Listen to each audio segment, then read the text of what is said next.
I shot him. With a gun purchased on a shadowy corner of an obscure street I had no business being on, from a man that made my skin crawl.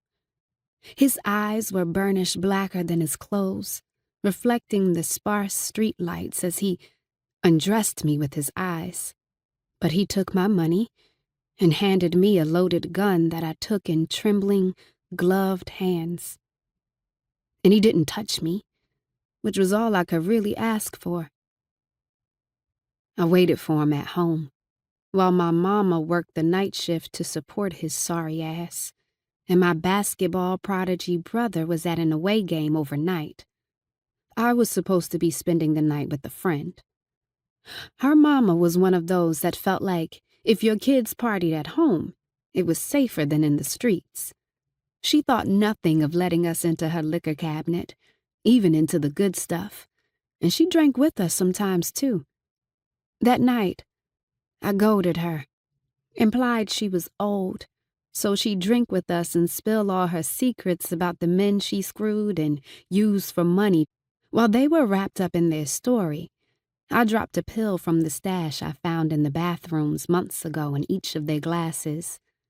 I thought about this long and hard, done the dosage calculations to make sure I didn't do them any harm, timed how long it would take me to get to my house and back, figured out the quietest route. While they snored away, slumped over on the couch, I traded my shorts, tank top, and bare feet for all black running gear and headed out. I knew his patterns, knew his mannerisms, knew he'd come staggering home drunk a little after 11, knew just a little bit of tinkering with the lock would make it stick, thinking Mama was trying to keep him out again.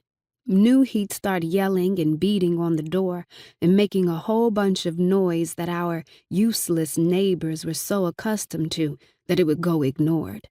Knew he'd kick the door in since he'd done it before. "You think you gonna keep me out of my own house?" Those words sent a chill up my spine, but I was ready, not stupid.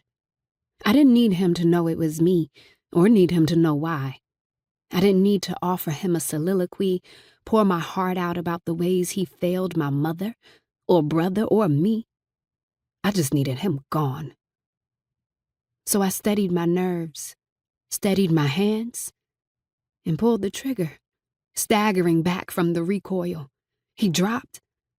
I heard his gurgle of pain, heard a woman he brought with him to my mother's house, scream, even through the ringing in my ears.